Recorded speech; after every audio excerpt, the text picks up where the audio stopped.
Boom. What's up? What's up? What's up? Quick update. Give me just a minute. We'll wait for this to start.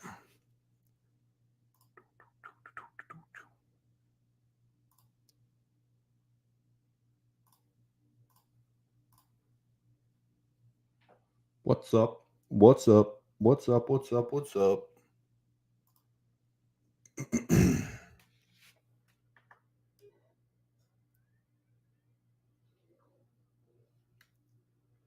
Everywhere I roam.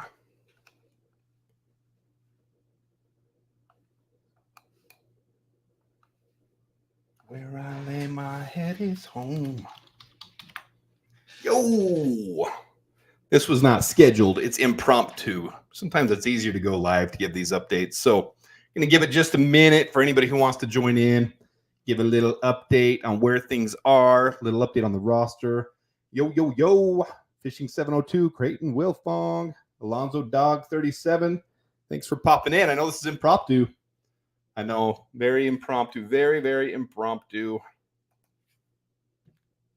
Did not plan this out, but sometimes it's easier just to give an update, go live and give an update, than to create a video, have to edit it, do all that stuff. So maybe it's a little sloppy, but I'll give you guys the update you need.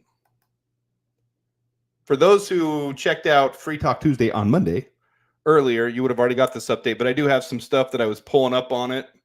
So I'll have that here that I will show you guys. Good signings. Let me get into there. Okay. All right. People are filtering in. Love it. Claws up, bears down. Bear down. Creighton, hope everyone's well. Good to see you again, Foster. Haven't seen you for a bit. Good to see you, man. Love your channel. Appreciate that. You guys are awesome. Very thorough in your research. Appreciate you guys. I just want you guys to know that. King Booker World, saluting everyone. In fact, let me do this. Let me share. I'm going to give you guys an update now. This is the stupid stuff I do all the time. I do this crap. I'm so obsessed with this team, guys. So we have 87 on the 90-man roster now. It's going to be filled out to 90 by the time camp starts. Maybe not the day it starts, but it'll be filled out to 90. The 3 new signings this morning, let me go back to that. 3 new signings this morning are John Jackson, who is the friend of Caleb Williams. So huge right there. Freddie Swain, the receiver, who's actually a journeyman. He's a vet in the league. And then Paul Mola, who's a linebacker. And anytime the Bears take an undrafted free agent linebacker, I don't discount it. There could be some huge potential out of Paul Miola. He's the middle one here. And then John Jackson's on the left and Freddie Swain's on the right. So here's a couple pictures of, this is the bottom part, isn't 14 hours ago. This is from a headline I clipped a couple weeks ago when I made that John Jackson video. But these are pictures from when they were together at USC. So the two of them on the field and then at a basketball game at USC. So these are a little older, but when they were buddies. And then we know John Jackson transferred to Nevada, UNR, the wrong Nevada school, the one 7 hours away from me.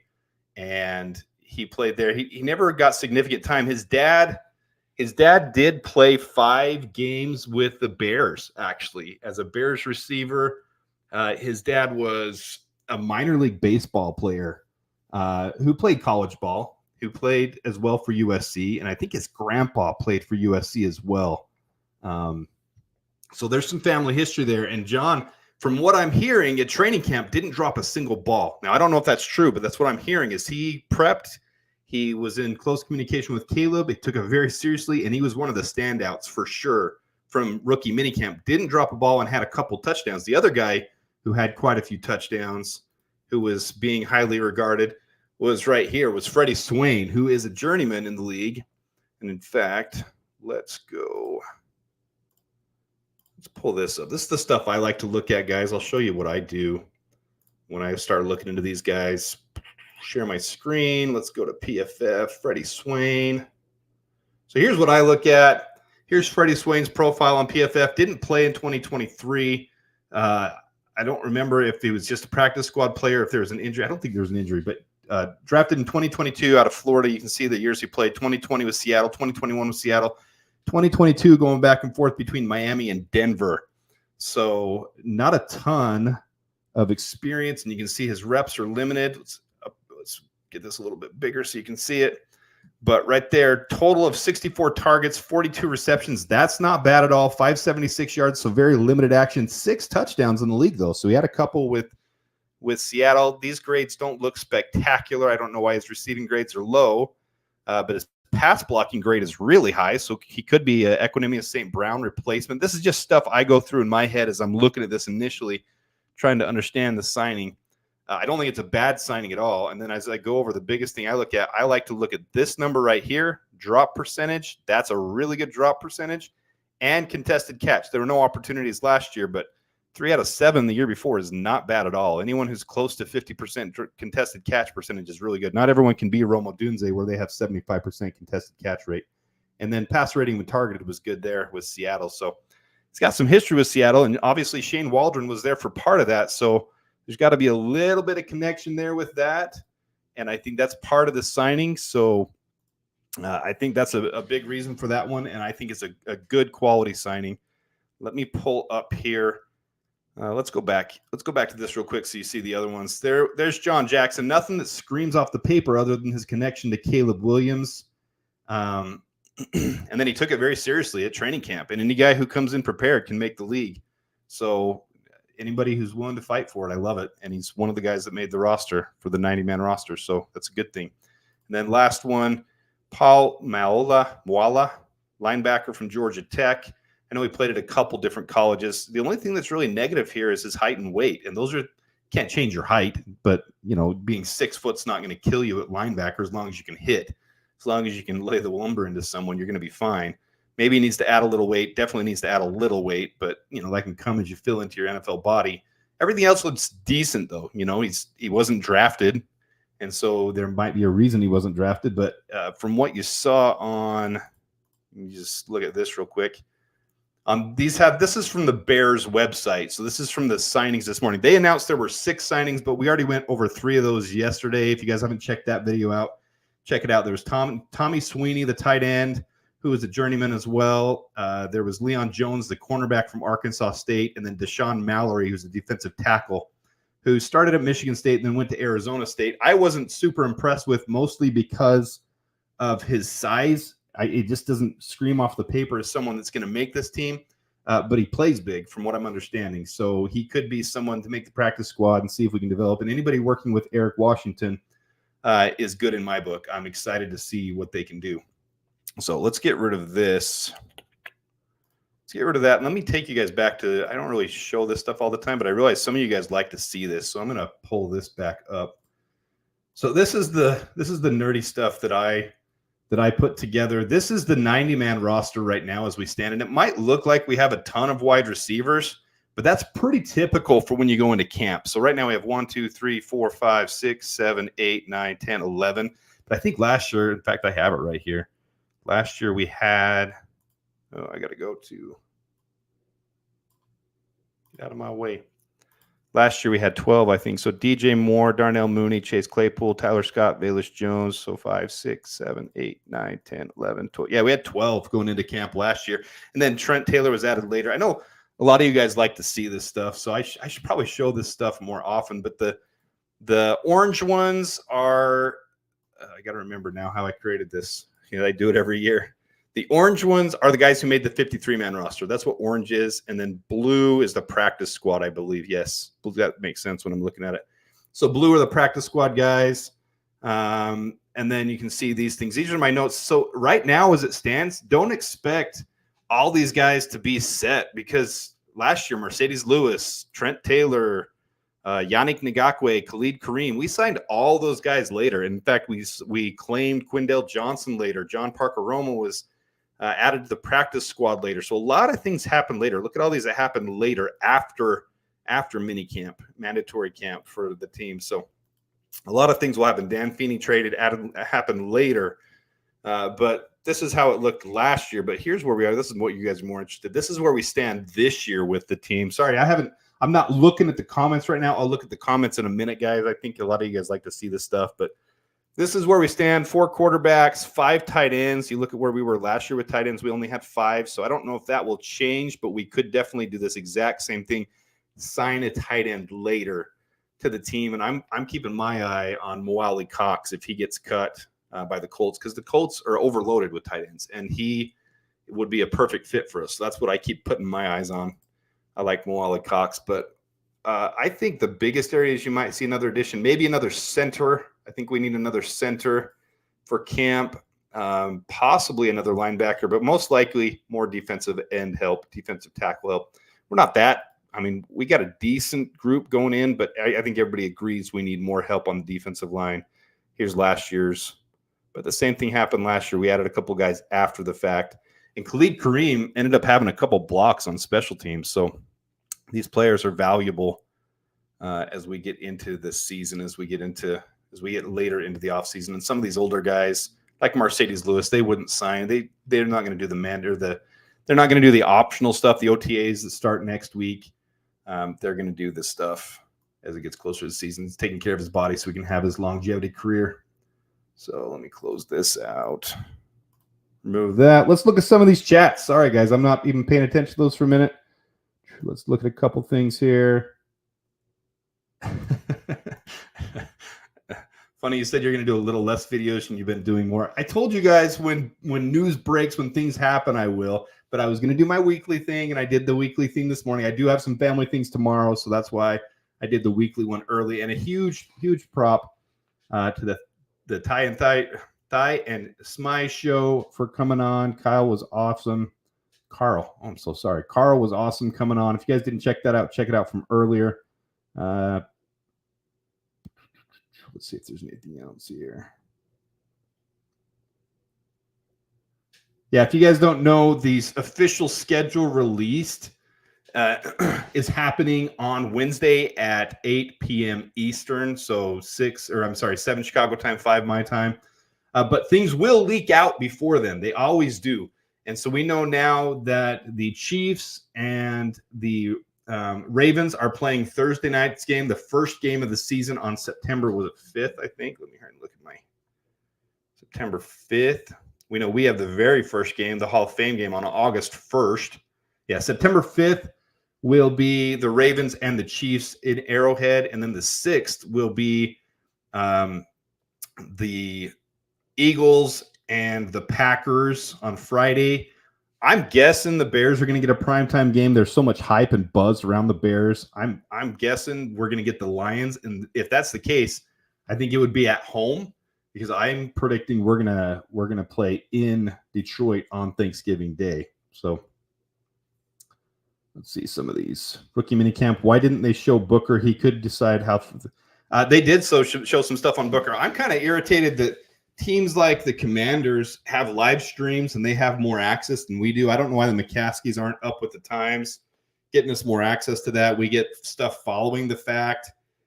We get pictures and stuff that come out, and certain media people are there to report on it, and they can do stuff later. But I'd like to see more involvement. I'd like to see more stuff. They talked about how Tory Taylor muffed some punts in the beginning, but then it's all speculation after that, and people were saying no, he was just practicing some stuff in the wind and playing around. And then when you did see the one finally that they showed, just an absolute missile into the sky. I for real, I'm not making it. I for real didn't see it come down on the video. I thought it kept going. I'm like, this is unreal. But then you look at the video and it comes down. But it had like 8 seconds of hang time. It's freaking ridiculous, absolutely crazy. So I'd like to have more access to that. It would be fun to see stuff like that. Squeegee, you're addicted to podcasting. Going to have to give you a 12-step program. Not even going to comment on that one, bro. Not even going to comment. Not going there. So this is going to be a short one. I just wanted to give you guys the update on these 3 signings. All good signings, in my opinion. John Jackson, Caleb's good friend, Freddie Swain, Paul Maiola, linebacker. So 3 good signings, 3 quality signings for the Bears. And we'll go back here. You guys can see real quick. Let me pull this up. Where we stand right now. This is last year's. There we stand right now with the 90-man roster. There's 87. So if you were to tally all these up, there's 87 guys on the 90-man roster. I think everyone knows this by now, but the teams go into training camp with 90 players, and then they cut down from there to 53 for the season. 16 additional get to go to the practice squad once cuts are done, and once other teams could sign those players to their teams.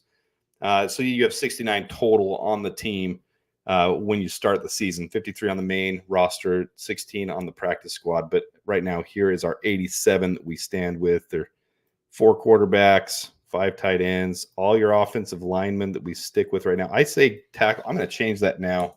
That's guard. They didn't bring Theo Benedict in to be a guard. So I haven't done a video on Theo Benedict yet, guys, but I've done a lot of research on him, and I did a lot of film watching on him, and I wasn't impressed, which is why I didn't make a video. I wasn't impressed. I hate to tell everyone that. Not every signing we have is this stellar, amazing thing. I think he's someone we develop. He was a 2-time lineman, period, down lineman of the year in Canada for all of college football, offense and defensive line combined, but not this last year. In fact, when you watch tape, your eyes keep going to his teammate on the other side of the ball. They had the 2 towers on British Columbia's team. His teammate ended up getting drafted by the Lions in the 4th round, and his teammate was the one that stuck out. But with Theo Benedict, when I looked into him, he's got short arms. He does not fit the mold for Ryan Pohl's standard tackle. He's decent height, decent weight, but I think they would develop him into a transitional guard, kind of like Tevin Jenkins had to move over. Not saying he's Tevin Jenkins quality. Tevin Jenkins was a high round draft pick, a day 2 pick. So it's not the same scenario, but similar type of move where we need guard help. I think that would be someone they're bringing in to develop into a guard. There's our running backs. I don't see much help getting out of there. By the time things are done, I kind of think one of those 2 or both might be cut from the roster. We'll see what happens there. Our secondary is absolutely stacked, just completely stacked. So many teams would be jealous of this secondary. Defensive end, defensive tackle, lots to be excited about there. People talk about how we're depleted there. Yes, we are, but I don't know if we do add anything significant this year with the 1st-round pick we have next year. I can see us using an edge. We got Montez Sweat, DeMarcus Walker, Austin Booker, and then I really am high on Jamari Croma. I think everyone knows that by now, but Jacob Martin's not a scrub either. He's more of a Yannick Ngakoue type of player to me, so I'm not super excited yet, but I want to see how he plays because his stats are actually decent. In fact, I should probably pull that up for you guys and show that to you. Let's go here. All right. Share screen. Let's go to, we're going to have to change it up. Jacob Martin, edge, defense. So you see he's only 6'2", 242. So he's more of a 3-4 scheme fit, drafted in 2018. But the big thing that stands out here with Indy last year, see pass rush coverage, 107 snaps at pass rush and 14 total pressures. So that's a great ratio for 107 snaps. The year before, 155 between Denver and New York Jets, 25 total pass or pressures. That's a really, really phenomenal rate, actually. That's top in the league type of rate. But this alarms me. And that happens with these guys that are lower size or smaller sized edges, 30.5 career missed tackles. That's something that throws up red flag to me. But this right here, those 2 with these pressures throw up high potential. So I don't know if he's able to put on more weight at this point. He's 242 pounds. He's been at least 28 years old. So it's not one of those things where, it's a young player where you're going to bulk him up. It's what do we do with his size and situation now? You see his reds here are tackling. Overall defensive grade, not phenomenal. That's for a couple games. Let's go over his career. Tackling throughout his whole career is bad. So, I don't know. It doesn't seem like someone that would set the edge. Doesn't seem like someone that would be in there on every down. Maybe 3rd-round tries for this pass rushing ability. But even then, we've got so many other guys that need those snaps and those reps that I don't know. I don't know if he would get those snaps and reps. So Let's see here. I'm missing the chat. Let's go back for a minute, and then we're going to wrap it up. This is just meant to be a quick update, a quick live, because I got a lot going on, and it's sometimes easier to go live than to create a video. Let's see here. Swifty's in the house. What's up, Swifty?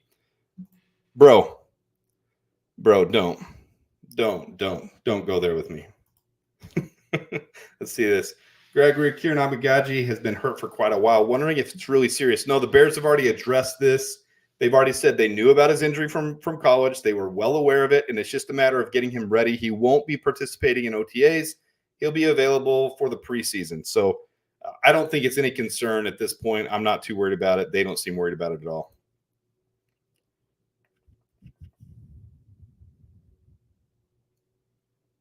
Let's see.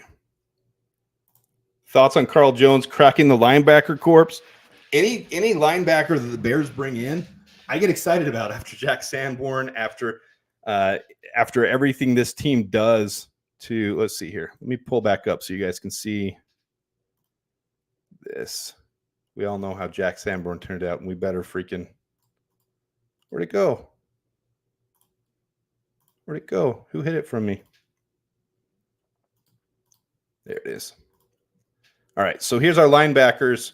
I think we got a pretty decent linebacker core right now. Carl Jones, Micah Baskerville. Don't overlook Micah Baskerville. He's always done decent for us, but Amen Ogbonjemiga. Hey, I actually said it right. Amen Ogbonjemiga. I finally said one. My biggest downfall is I cannot pronounce these names, guys, but I love the players on this team. I'm excited about all these guys, but really, if you guys want my opinion on who I'm most excited about this year, it would be that one right there. I want to see what Noah Sewell can do this year. I am freaking stoked for him. I think he was a great pickup last year. We've got a really good secondary with our linebackers, with our defensive backs, even the defensive lines coming together. I think we're absolutely a top 5 defense. We can be right there if we have the right pieces before this all ends up. So, all right, guys, I'm going to wrap it up. This was just meant to be a quick update video, more for this than anything, more for these 3 additions. We talked about the other 3 yesterday. One more time, we'll go over those. Deshaun Mallory was the defensive tackle that we signed. Leon Jones was the cornerback, and Tommy Sweeney was the tight end. And then you add today John Jackson, who's, as if you missed earlier, his dad played 5 games for the Bears. He was really a minor league baseball player. He did play at USC as wide receiver as well. There's a cool video if you want to look it up on YouTube with him when he first came to USC, where he was saying he's going to break all his dad's records. He's going to beat his dad on everything. And it's pretty fun to see that cheekiness. But he is good friends with Caleb Williams. And then Paul Maiola, linebacker, who is a local product, I believe. Yeah, there at the bottom, you see graduated from Penn High School in Mishawaka, Indiana, near South Bend. And then Freddie Swain, who actually I'm pretty excited about when you look into his metrics as well. We went over that earlier, so check that out if you didn't look into any of that. And a good RAS score there too. So let's wrap this up. Appreciate you guys tuning in for a quick live update. Appreciate all you guys for all you do for the Bears community, for me, for everything to do. I didn't know that. Swifty, teach me stuff. Mala was a safety at Notre Dame. I didn't know that. Pretty cool. So appreciate all you guys do. I'm going to end this thing. Appreciate all you guys do. The schedule release will be on Wednesday. I will be doing something for that. So I'll be live as soon as that happens, and we'll let you guys know what the schedule is. I'm sure you'll see it just as quickly though. But until next time, we are going to go claws up and bear down.